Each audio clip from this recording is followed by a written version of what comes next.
Olá, graça, paz, misericórdia e amor da parte daquele que vive e que reina para todo sempre, o nosso Senhor e Salvador, Jesus Cristo. Eu sou a Bispa Ana Caroline e você está assistindo ao programa da Igreja Evangélica Cristo Vive. Daqui a alguns instantes você vai assistir a uma mensagem que foi ministrada pelo meu esposo, Bispo Sérgio Costa, no altar da nossa sede internacional. Esta mensagem que tem como tema a essência da graça.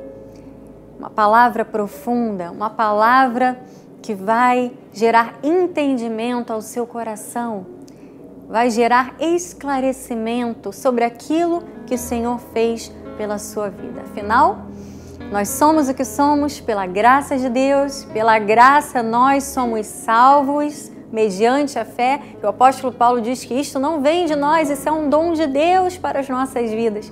Por isso nós precisamos compreender o que é a graça e como viver descansando diariamente nesta graça maravilhosa. Assista a esta mensagem e no final do programa eu estarei de volta. E não para os nossos esforços próprios. Quando Jesus derramou o seu sangue e nós recebemos esta obra por fé, recebemos também a garantia de sermos salvos da ira da perdição eterna. Então, amados, creia e viva esta fé diariamente. Esta fé nos libertou da morte. Diga: eu estou liberto de toda condenação. Eu estou liberto de todo vício. A pessoa que fumava, a pessoa que se drogava, a pessoa que tinha vícios de pornografia, vícios de adultério, corrupção, enfim, um vício que realmente eram costumes do velho homem, a partir do momento que confessaram a Cristo, se tornaram libertas. Nós vimos isso, o nosso bispo André pregou na quarta-feira passada a respeito dos adultos. Os adultos vivem por fé, creem nesta obra maravilhosa. As crianças não, precisam de quê? Estar sempre debaixo de uma correção. Mas nós somos maduros espiritualmente. Nós somos experientes espiritualmente. Por isso nós cremos que a obra não é segundo a carne. E esta obra que Cristo fez por nós anulou todo o sacrifício da humanidade. Então compreendemos que a salvação é um dom de Deus, é uma dádiva, um presente de Deus através da sua graça, por intermédio de Jesus Cristo. Romanos capítulo 5, versículo 9 e 10 diz assim: logo, muito mais agora, sendo justificados pelo seu sangue, seremos por eles salvos da ira. Então veja que por causa da justificação manifestada pelo sangue de Jesus, nós fomos salvos da ira. Nós somos salvos. Porque se nós, quando inimigos, fomos reconciliados com Deus mediante a morte de seu Filho, muito mais estando já reconciliados, seremos salvos pela sua vida. Então veja que se antes nós já tínhamos o direito a isto, que dirá depois de termos confessado?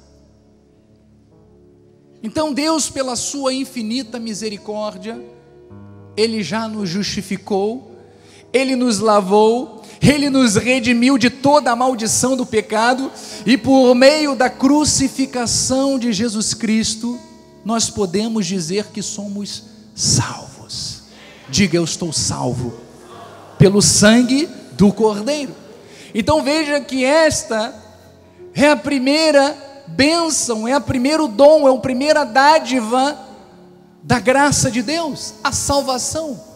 Porque tudo aquilo que vem depois precisava antes de se cumprir a salvação. Através da salvação vieram as outras manifestações. E a segunda que eu quero compartilhar é a adoção. Primeiro a salvação, fomos salvos. Depois a adoção. Então veja que há um mistério espiritual descrito pelo apóstolo Paulo quando ele explica que nós, gentios, fomos adotados por causa do endurecimento do coração dos judeus. Diz em Romanos 11, versículo 11, diz assim: pergunto, pois, porventura tropeçaram para que caíssem? De modo nenhum, mas pela sua transgressão, pela sua rebeldia, diz que veio a salvação aos gentios para pô-los em ciúme. Então olha que interessante, a rejeição dos judeus, eles rejeitaram Cristo, o Redentor, rejeitaram consequentemente o evangelho da salvação. Isto resultou em permitir que o evangelho fosse estendido a todos os gentios. Então veja que isto é um plano perfeito de Deus. Deus permitiu o endurecimento do povo judeu para que nós tivéssemos acesso a esta redenção, para que nós tivéssemos acesso a esta adoção. E veja o que Paulo compartilha com Barnabé, falando para alguns judeus, e esta versão não é a nossa versão, mas é a versão King James atualizada, ela explica melhor. Diz assim, em Atos 13, capítulo 46 e 47, fala: então Paulo e Barnabé, tomando a palavra com toda a coragem, lhes afirmaram: importava que a vós outros em primeiro lugar. Então veja que Paulo e Barnabé estavam falando para alguns judeus: olha, importava que primeiramente, em primeiro lugar, fosse pregada a palavra de Deus.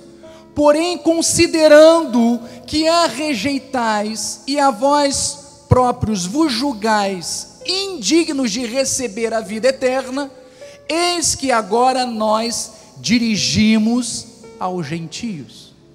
Então, graças a Deus, porque os judeus rejeitaram esta graça, porque foi através desta rejeição que Cristo manifestou a sua graça e nos alcançou. Veja o que Paulo continua dizendo veja o que Atos continua dizendo em 47, porquanto desta maneira o Senhor nos ordenou: eu te constituí como luz para os gentios, a fim de que tu leves a salvação até os confins da terra. Então veja que através do endurecimento do coração dos judeus, nós tivemos a oportunidade, a adoção, a nos tornarmos filhos de Deus. E tudo isso faz parte de um plano predestinado de Deus. Vamos ver o que diz Efésios 1, capítulo 5, diz assim: nos predestinou para Ele. Então diga: eu fui predestinado para Ele, para a adoção de filhos, por meio de Jesus Cristo, segundo o beneplácito da sua vontade. Então fomos escolhidos, você foi escolhido, você foi marcado de antemão para ser adotado como filho da família de Deus. E olha, com todos os direitos, com todos os privilégios, com todos os benefícios que os herdeiros naturais têm. Você também tem, diga: eu também tenho, como herança, todos os benefícios que os herdeiros naturais têm. Gálatas 4:4 diz: vindo porém a plenitude do tempo, ou seja, o tempo determinado por Deus, diz que Deus enviou o quê? O seu filho, nascido de mulher, nascido sob a lei, ou seja, nascido sobre as condições da lei. Para quê? Para resgatar os que estavam sob a lei. E diz mais: a fim de que, recebêssemos a adoção de filhos.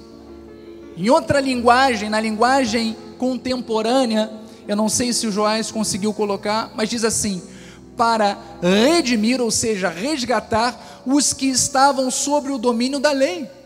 Assim fomos libertados para sermos filhos que têm direito à herança.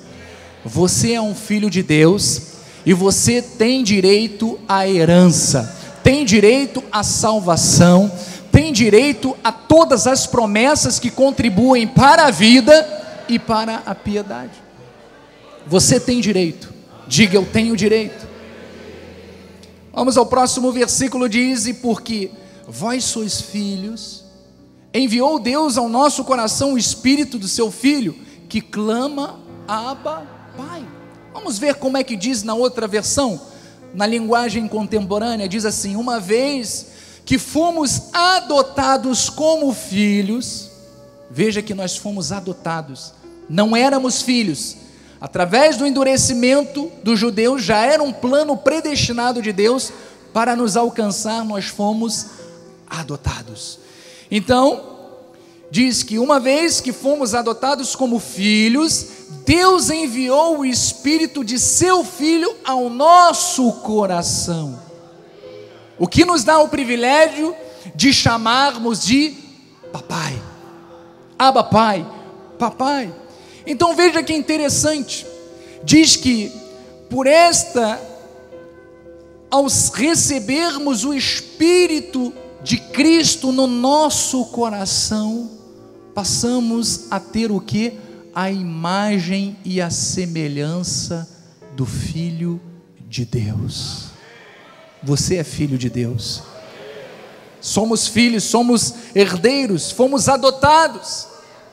Então, amados, se nós entendemos que somos filhos, porque fomos salvos, fomos adotados por um plano predestinado de Deus, sabemos então que temos direito a quê? A uma herança. Você tem direito a uma herança. Romanos 8,15 diz: porque não recebestes o espírito de escravidão para viverdes outra vez atemorizados, mas recebestes o que? O espírito de adoção, baseado no qual clamamos: Abba, Pai. E diz que o próprio Espírito testifica com o nosso espírito que somos filhos de Deus. Ora, se somos filhos, somos também o que? Herdeiros, herdeiros de Deus e co-herdeiros com Cristo. Se com Ele sofremos, também com Ele seremos glorificados. Então, amados, os gentios que creram são chamados filhos de Deus. Quando nós confessamos a Cristo como Salvador, ali está sendo determinado, está sendo cumprido um plano perfeito e predestinado por Deus para as nossas vidas. E nós passamos a ter direito a esta herança maravilhosa, a sermos considerados herdeiros de Deus. O indivíduo adotado, amados, era considerado como uma nova pessoa, iniciando uma nova vida. Legalmente, ele recebia todos os direitos de alguém nascido dentro daquela família. Ele recebia todos os direitos como herdeiro legítimo dos bens do seu pai. Tudo aquilo que Deus tem é para você também. Você, como filho, tem direito a esta herança. Então os filhos de Deus podem usufruir de total segurança num relacionamento íntimo com o Pai. Nós, como filhos, temos este direito. Assim como você com o seu pai ou com o seu filho, você tem um relacionamento íntimo. Você não precisa se dirigir ao seu pai ou o seu filho a você como Vossa Excelência, Excelentíssimo, não. O relacionamento entre nós, pai e filho, é com amor, é com respeito, mas é com intimidade. é sabendo que eu, na posição de filho, eu tenho o amor do meu pai, o cuidado do meu pai. E eu, como pai, tenho a posição de cuidador, daquele que sustenta, daquele que supre, daquele que protege, daquele que guarda, daquele que ensina. E é assim o nosso relacionamento com Deus. Porque fomos adotados, nos tornamos herdeiros de Deus. Mas olha que interessante, esta palavra Abba, ela vem do aramaico que significa paizinho. E era a expressão familiar de intimidade, usada pelas crianças judaicas para se dirigirem aos seus pais. E veja que em Cristo nós fomos apresentados a uma intimidade sem precedentes com Deus. Não há limites, não há barreiras, não há nada que impeça a nossa intimidade, o nosso relacionamento com Deus. E você tem que usufruir, se apropriar desta intimidade. Ao falar com Deus, ao chorar diante de Deus, ao clamar, porque, amados, tem dias que são difíceis. Ou você acha que para nós a nossa vida é um mar de rosas? Não, de forma alguma. Os mesmos dramas que vocês vivem, nós vivemos também. E é neste momento que nós nos dirigimos diante de Deus clamando: Pai, Paizinho, Deus querido, Tu sabes aquilo que estamos vivendo, aquilo que estamos passando, e precisamos muito da Tua ajuda, do Teu auxílio, da Tua orientação, dos Teus conselhos. Às vezes é só um ombro, às vezes é simplesmente, sabe, quando você está lá no chuveiro tomando banho e você se desmancha diante de Deus, numa comunhão íntima com o Pai, aonde você expõe todas as suas dependências e fraquezas, e é naquele momento que Deus está cicatrizando feridas, que Deus está restaurando a alma, o coração. É naquele momento que Deus está estendendo a sua mão como um pai, dizendo: meu filho, vem cá, encosta aqui no meu peito. É nesta hora. Então veja que é este relacionamento que nós devemos ter com Deus. Em nenhum lugar do Antigo Testamento Deus é chamado de pai, neste relacionamento de filho para com Deus, para com o Pai. Algumas vezes é descrito como um pai, mas nunca ninguém se dirige a ele como pai, como papai, como paizinho. Mesmo assim, Jesus sempre se dirigiu a Deus desta maneira em suas orações, exatamente como os filhos no dia a dia conversam com seus pais. Era assim que Jesus se relacionava com Deus. E Paulo nos ensinou que nós podemos ter esse mesmo nível de intimidade com Deus. É o tipo de liberdade que combina intimidade com reverência. Estamos conscientes da majestade de Deus, mas somos livres para sermos espontâneos com Ele. Você deve orar e falar com Deus como um filho fala com seu pai. Em qualquer momento você tem acesso livre ao Pai. Nós temos acesso. E isto faz parte desta herança. A herança de Deus na vida do seu próprio filho, dos seus filhos. Veja o que diz Efésios 1, versículo 11 a 14. Nele digo, no qual fomos também feitos herança, predestinados segundo o propósito daquele que faz todas as coisas conforme o conselho da sua vontade, a fim de sermos, para o louvor da sua glória, nós os que de antemão esperamos em Cristo, em quem também nós, depois de ouvistes a palavra da verdade, o evangelho da vossa salvação, tendo nele também crido, fostes selados com o Santo Espírito da promessa, o qual diz que é o penhor, é a garantia do pagamento de uma dívida, é o penhor da nossa herança, amados. Toda a dívida já foi paga através do sangue do Cordeiro, e resta para nós um descanso, o descanso de uma herança, o descanso da bênção de Deus, o descanso de que todas as promessas serão cumpridas na nossa vida. Então veja que isto é aquilo que é nosso direito como herdeiros de Deus, como filhos de Deus, como salvos de Deus. Então repita comigo: Deus me predestinou para ter uma herança e viver para o louvor da sua glória. É assim que devemos viver. Há uma herança, e esta herança nos pertence. Outro ponto que evidencia um dom que está embutido na graça de Deus é a cidadania celestial. Somos cidadãos do reino. Diz em Filipenses 3:20, diz assim: pois a nossa pátria está nos céus, de onde também aguardamos o Salvador, o Senhor Jesus Cristo. Então, amados, a nossa verdadeira pátria, morada, não é onde você reside hoje, não é o nosso corpo físico, não é este corpinho aqui, não, meu amado, não é o teu corpo abençoado de Deus, não é isto é provisório, porque a nossa pátria é celeste, é espiritual. Amados, você é espírito revestido de carne, a tua verdadeira identidade é espiritual.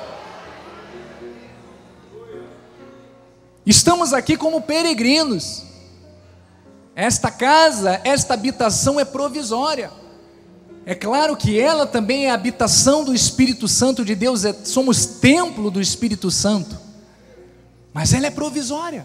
A real é a celestial. Então, o maior propósito da vida de um cristão é viver para Deus, é amar a sua palavra, é buscar as coisas lá do alto, aonde Cristo está assentado, e edificar a nossa mente com seus ensinamentos. A maior herança que nós recebemos é a palavra de Deus, que nos edifica, que nos dá olhos iluminados para nós compreendermos a nossa posição espiritual. Então este é o propósito da vida do cristão. Veja que o apóstolo Paulo, ele nos aconselha a buscarmos e a priorizarmos. Você acabou de assistir a mais uma parte da mensagem com o tema A Essência da Graça. Como é bom nós sabermos que o Senhor tem graça para as nossas vidas, tem favor para tudo aquilo que nós necessitamos. Temos graça para a salvação, mas temos graça também para vivermos nesta terra de modo digno no nosso chamado, da forma como o Senhor planejou para nós. Olha, eu quero deixar aqui um convite para você. No próximo domingo, às 9 da manhã e às 18 horas, nós teremos 2 grandes cultos com meu pai, o apóstolo Miguel Ângelo. E neste domingo já estaremos no primeiro dia do mês de dezembro. Chegamos ao final do ano e neste domingo nós vamos realizar a ceia do Senhor. Este momento de comunhão, um momento onde nós trazemos à nossa memória aquilo que nos dá esperança, aquilo que o Senhor Jesus fez por nós na cruz do Calvário. Venha estar conosco, venha com a sua família, traga os seus amigos, nós temos toda a estrutura para receber você, temos estacionamento fechado, escola bíblica para crianças, berçário para bebês, enfim, toda a estrutura para que você possa estar na casa do Senhor em paz, tranquilo, prestando o seu culto racional a Deus. No próximo domingo, às 9 da manhã e às 18 horas, na Rua Maricá, 320, Campinho. Acesse também o nosso site igrejacristovive.com.br, amém? Nosso programa termina aqui. Eu quero declarar para a sua vida um final de semana muito abençoado, em nome de Jesus. Graça e paz.